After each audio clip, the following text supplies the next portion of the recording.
पराई स्त्री में आसक्ति। महाभारत काल की बात है कि पांचों पांडव द्रौपदी के साथ वनवास के प्रकरण में अज्ञातवास के दिनों में वेश और नाम बदलकर राजा विराट के यहाँ रह रहे थे। उस समय द्रौपदी का नाम सैरंध्री था।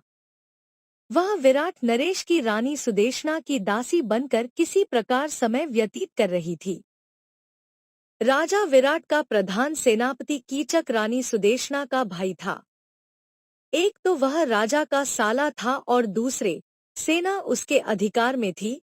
तीसरे वह स्वयं प्रख्यात बलवान था और उसके समान ही उसके 105 भाई उसका अनुगमन करते थे। इन सब कारणों से कीचक निरंकुश तथा मदान्ध हो गया था। वह सदा मनमानी करता था। राजा विराट का भी उसे कोई भय या संकोच नहीं था। इसके विपरीत राजा ही उससे दबे रहते थे और उसके अनुचित व्यवहार पर भी कुछ कहने का साहस नहीं करते थे। एक बार किसी कार्यवश दुरात्मा कीचक अपनी बहन सुदेशना के भवन में गया। वहां अपूर्व लावण्यवती दासी सैरंध्री को देखकर वह उस पर आसक्त हो गया।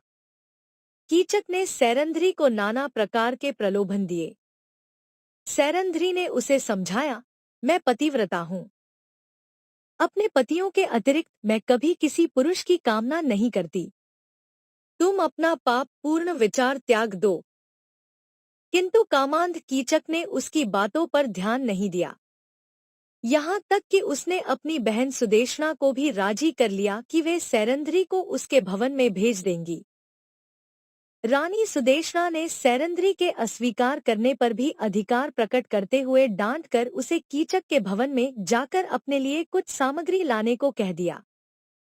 सैरंध्री जब कीचक के भवन में पहुंची, तब वह दुष्ट उसके साथ बल प्रयोग करने पर उतारू हो गया।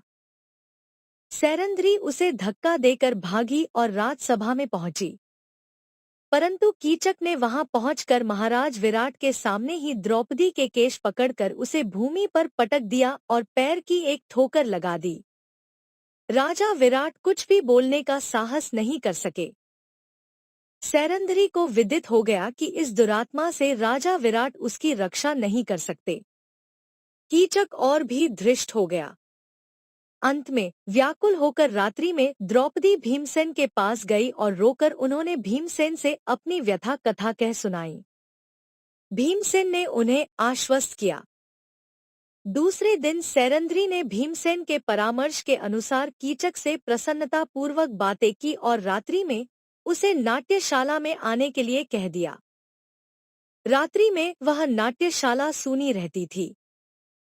हाँ, दिन में कन्याओं के विश्राम के लिए वहां एक विशाल पलंग रखा हुआ था। रात्रि का अंधकार हो जाने पर भीमसेन चुपचाप नाट्यशाला के उस पलंग पर आकर सो रहे। कामांध कीचक सज धज कर वहां आया। अंधेरे में पलंग पर बैठ गया और भीमसेन को सैरंध्री समझकर उनके ऊपर उसने हाथ रखा। उछलकर भीमसेन ने उसे नीचे पटक दिया और वे उस दुरात्मा की छाती पर चढ़ बैठे। कीचक बहुत बलवान था। वह भीमसेन से भिड़ गया। दोनों में मल्लयुद्ध होने लगा, किंतु भीमसेन ने उसे शीघ्र पछाड़ दिया, उसका गला घोंटकर उसे मार डाला। फिर उसका मस्तक तथा हाथ पैर इतने जोर से दबा दिए कि वे सब धड़ के भीतर घुस गए। कीचक का शरीर एक डरावना लोथड़ा बन गया। प्रातःकाल सैरंध्री ने ही लोगों को दिखाया कि उसका अपमान करने वाला कीचक किस दुर्दशा को प्राप्त हुआ है। परंतु कीचक के 105 भाइयों ने सैरंध्री को पकड़कर बांध लिया। वे उसे कीचक के शव के साथ चिता में जला देने के लिए श्मशान ले गए। सैरंध्री क्रंदन करती जा रही थी। उसका विलाप सुनकर भीमसेन नगर का परकोटा कूदकर श्मशान पहुंचे। उन्होंने एक वृक्ष उखाड़कर कंधे पर उठा लिया और उसी से कीचक के सब भाइयों को यमलोक भेज दिया। सैरंध्री के बंधन काट दिए। अपनी कामासक्ति के कारण दुरात्मा कीचक मारा गया और पापी भाई का पक्ष लेने के कारण 105 भाई भी बुरी मौत मारे गए। कहानी समाप्त हुई।